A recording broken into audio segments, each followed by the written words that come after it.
ಕುಮಾರ್ ಅವರು ಸಿಎಂ ಆಗಬೇಕು ಅಂತ ಭಾಳ ದಿನದಿಂದ ನೀವು ಆಸೆ ಪಡ್ತಾ ಇದ್ದೀವಿ. ನಿಮ್ಮ ಆಸೆ ಅಂತಲೇ ಈಡೇರ್ತಾ ಇದೆ ಈಗ ಬುಧವಾರ ಪ್ರಮಾಣ ವಚನ ತಗೊಳ್ತಾ ಇದ್ದಾರೆ.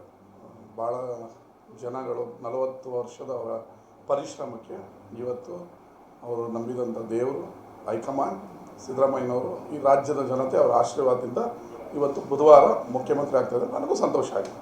ಭಾಳ ಬ್ಯಾಟ್ ಮಾಡ್ತಾಯಿದ್ದಾರೆ ಅವ್ರ ಪರವಾಗಿ. ಆ ಥರ ಏನಿಲ್ಲ.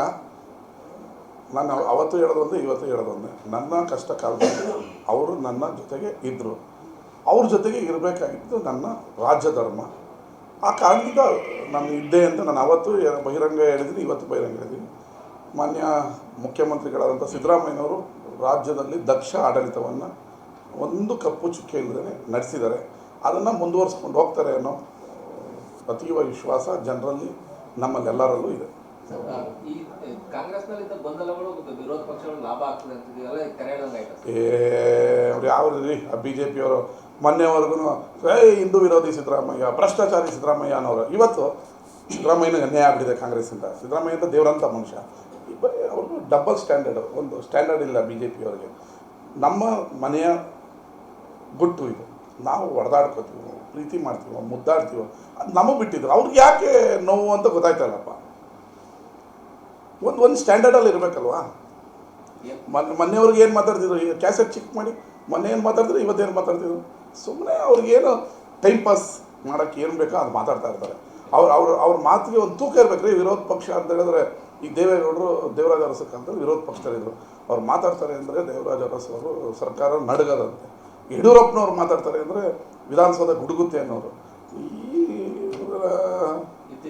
ವೇಸ್ಟ್ ಏನು ಮಾತಾಡೋದು ನಾವು. ಅದಕ್ಕೆ ಲಾಭ ಆಗುತ್ತೆ ಅಷ್ಟೇ. ಅವರು ಸ್ಟ್ಯಾಂಡರ್ಡಾಗಿ ಪಕ್ಷ ಕಟ್ಟಬೇಕು, ನೆಕ್ಸ್ಟ್ ಸರ್ಕಾರ ತರಬೇಕು ಅನ್ನೋ ಇಲ್ಲ. ನಾವು ಹೊಡೆದೋಗ್ಬಿಡ್ತೀವಿ, ನಾವು ಹೊಡೆದಾಡ್ಬಿಡ್ತೀವಿ, ಅದರಲ್ಲಿ ಬರ್ತೀವಿ ಅಂತ. ನಾವು 2022ರಿಂದ DK ಶಿವಕುಮಾರ್ ಅಧ್ಯಕ್ಷರು, ಸಿದ್ದರಾಮಯ್ಯನವರು ಜೋಡೆತ್ತುಗಳ ಥರ ಊರು ಸುತ್ತಿ ದಿನನಿತ್ಯ ಕಾರ್ಯಕರ್ತರನ್ನ ರೋಡಲ್ಲಿ ನಿಲ್ಲಿಸಿ ಕೆಲಸ ಮಾಡಿ 136 ತಂದಿರೋದು ನಾವು. ಅವರು ಸುಮ್ಮನೆ ಅವ್ರ ಪವರ್ ಟ್ರಾನ್ಸ್ಫರ್ ಆಗಬೇಕಾದ್ರೆ ಹೊಡೆದಾಡ್ತಾ ಇದ್ರಲ್ಲ, ಅದು ಅವ್ರ ಸಂಸ್ಕೃತಿ. ಕಾಂಗ್ರೆಸ್ ಸಂಸ್ಕೃತಿ ಈ ಥರ 28 ಅಲ್ಲ 33ಕ್ಕೂ ಇರುತ್ತೆ. ಇನ್ಮೇಲೆ ಏನಿದ್ರು ಕಾಂಗ್ರೆಸ್ ಸರ್ಕಾರ ರಾಜ್ಯದಲ್ಲಿ 33ಕ್ಕೂ ನಮ್ದಿರುತ್ತೆ. ನಮ್ಮದೆಲ್ಲ ಬಲಿಷ್ಠ ಸರ್ಕಾರ, ಬಲಿಷ್ಠ ನಾಯಕತ್ವ ಇದೆ. ಅವರು ಏನು ಅಳೋದೇನು, ಒಬ್ಬರು ತೆಗಿಬೇಕಾದ್ರೆ ಒಬ್ಬರು ಹೊಡೆದಾಡೋದೇನು, ಒಬ್ಬರು ಏನು 10 ಜನ ಸೂಟು ಬೂಟ್ ಹಾಕೊಂಡು ಬರೋದೇನು, ನಾನು ಮುಖ್ಯಮಂತ್ರಿ ಆಗಬೇಕು ಅಂತ. ನಮ್ದು ಏನಿಲ್ಲ. ಒಂದು ಲೈನ್ ರೆಸೊಲ್ಯೂಷನ್. DK ಶಿವಕುಮಾರ್ ಅವ್ರನ್ನ CLP ಲೀಡ್ರಾಗಿ ಹಾಕಿ ಎಸ್ ಎಲ್ಲರೂ ಕೈ ಎತ್ತಾರೆ. ಅಲ್ಲಿ ಏನು ಅಯ್ಯೋ ನಾಳೆನೇ ಬಿದ್ದೋಗ್ತೀವಿ ಅನ್ನೋದ್ರ ಅರ್ಥ ಇದೆ. ಗೊತ್ತಲ್ಲ ನಿಮಗೆ, ಎಲ್ಲ TVಲೆಲ್ಲ ನೀವೇ ತೋರಿಸಿದಿರಲ್ಲ. ನೀವು ಸಚಿವ ಸ್ಥಾನದ ಆಕಾಂಕ್ಷಿ. ನಾನು ಅವತ್ತು ಹೇಳ್ತಿದ್ದೀನಿ, ಇವತ್ತು ಹೇಳ್ತಾ ಇದ್ದೀನಿ. DK ಶಿವಕುಮಾರ್ ಆಗಿರೋರು ಮುಖ್ಯಮಂತ್ರಿ ಆಗಿರೋದು ನಾವೆಲ್ಲ ಅಧಿಕಾರಕ್ಕೆ ಬಂದ ಥರ ಕಳೆದ ಸಿದ್ದರಾಮಯ್ಯನವರ 3 ವರ್ಷ ಅವಧಿಯಲ್ಲೂ ಸಾಕಷ್ಟು ಅನುದಾನ ನನ್ನ ಕ್ಷೇತ್ರಕ್ಕೆ ಬಂದಿದೆ. ಈಗ ಇನ್ನಷ್ಟು ಅನುದಾನ ತಂದು ಕ್ಷೇತ್ರನ ಅಭಿವೃದ್ಧಿ ಮಾಡ್ತೀನಿ. ನಾನು ಯಾವುದೇ ಸಚಿವ ಸ್ಥಾನದ ಆಕಾಂಕ್ಷಿನೂ ಅಲ್ಲ, ನನಗೆ ಬೇಡ ಕೂಡ. ಯಾಕಂದರೆ ಫಸ್ಟ್ ಟೈಮ್ ಗೆದ್ದಿದ್ದೀವಿ. ಇನ್ನೂ ಭಾಳಷ್ಟು ಹಿರಿಯರಿದ್ದಾರೆ, ಅವ್ರನ್ನ ಮಾಡಲಿ. ಆ ಮಾತಿನಲ್ಲಿ ಬದಲಾವಣೆ ಇಲ್ಲ. ನಾವೇನು 39 ಜನ ಸೇರಿ ಸೈನ್ ಮಾಡಿ DK ಶಿವಕುಮಾರ್ ಅವ್ರಿಗೆ ಮತ್ತು ನಮ್ಮ ಸಿದ್ದರಾಮಯ್ಯ ಸಾಹೇಬರು ಕೊಟ್ಟಿದ್ದೀವಿ. 5 ಜನಕ್ಕೆ ಮಂತ್ರಿ ಸ್ಥಾನ ಕೊಡಬೇಕು ಅಂತ. ಈಗ ಇದರಲ್ಲೂ ಭಾಳ ಟ್ಯಾಲೆಂಟು, ದಕ್ಷವಾಗಿ ಆಡಳಿತ ನಡೆಸುವಂಥ ನಮ್ಮ ಚನ್ನಗಿರಿ ಶಾಸಕ ಶಿವಗಂಗಾ ಇದ್ದಾರೆ. ಭರತ್ ರೆಡ್ಡಿ ಬಳ್ಳಾರಿ ಅಂತ ರಿಪಬ್ಲಿಕನ್ ಬಳ್ಳಾರಿಯನ್ನು ಭೇದಿಸಿ ಒಬ್ಬ 30 ವರ್ಷದ ಯುವಕ MLA ಆಗಿ ಇವತ್ತು ಇಡೀ ರಾಜ್ಯ ನೋಡೋ ಥರ ಕೆಲಸ ಮಾಡ್ತಾಯಿದ್ದಾನೆ.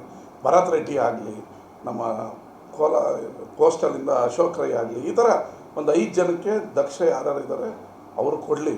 ನನಗಂತೂ ಬೇಡ. ನಾವಿನ್ನೂ ಕೆಲಸ ಮಾಡೋಣ ನಮ್ಮ ಕ್ಷೇತ್ರಕ್ಕೆ ಅನ್ನೋದು ನನ್ನ ಭಾವನೆ. ಈಗ DK ಶಿವಕುಮಾರ್ ಅವರು CM ಆಗಿರೋದು ನಮಗೆಲ್ಲ ಇನ್ನಷ್ಟು ಅನುದಾನ ಬರುತ್ತೆ. ಅವರಾದರೆ ನಾವಾದಂಗಲ್ವಾ.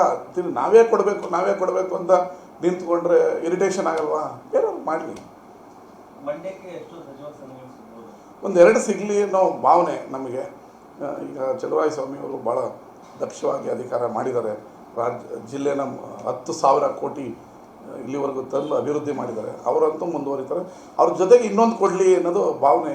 ಆವಾಗ ಇನ್ನಷ್ಟು ಹುರುಪಿನಿಂದ ನಮ್ಮ ಕಾರ್ಯಕರ್ತರೆಲ್ಲ ಕೆಲಸ ಮಾಡ್ತಾರೆ. ಇನ್ನಷ್ಟು ಮಂಡ್ಯ ಜಿಲ್ಲೆ ಅಭಿವೃದ್ಧಿ ಆಗ್ತದೆ. ಮೂರು ಜನನು ಪ್ರಬಲವಾಗಿ ಪೈಪೋಟಿ ನಡೆಸ್ತಾ ಇದ್ದಾರೆ ಸರ್, ನಾರಾಯಣ ಸ್ವಾಮಿ, ಚಂದ್ರಸ್ವಾಮಿ. ಪೈಪೋಟಿ ಏನಿಲ್ಲ, ಕ್ಲೈಮ್ ಮಾಡ್ತಾ ಇದ್ದಾರೆ. ಬಾಬಾ ಈಗ ರಮೇಶ್ ಬಾಬು ಬಂಡಿ ಸಿದ್ದೇಗೌಡರು ಕೂಡ 3 ಸರಿ MLA ಆಗಿದ್ದಾರೆ. ನರೇಂದ್ರ ಸ್ವಾಮಿ ಅವರು 3 ಸರಿ MLA ಆಗಿದ್ದಾರೆ. ನರೇಂದ್ರ ಸ್ವಾಮಿ ಕೋಟನೇ ಬೇರೆ, ಬಾಬು ಬಂಡಿ ಸಿದ್ದೇಗೌಡರ ಕೋಟನೇ ಬೇರೆ.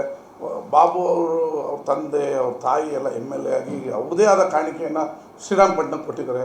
ಇದು ಭಾಳ ಅನುಕೂಲ ಆಗ್ತದೆ ಅವರು ಮಂತ್ರಿ ಆದರೆ. ಈಗ ನರೇಂದ್ರ ಸ್ವಾಮಿ ಅವರು 1 ಸರಿ ಆಗಿದ್ರು, ಅವ್ರ ಕೋಟನೇ ಬೇರೆ ಇದೆ.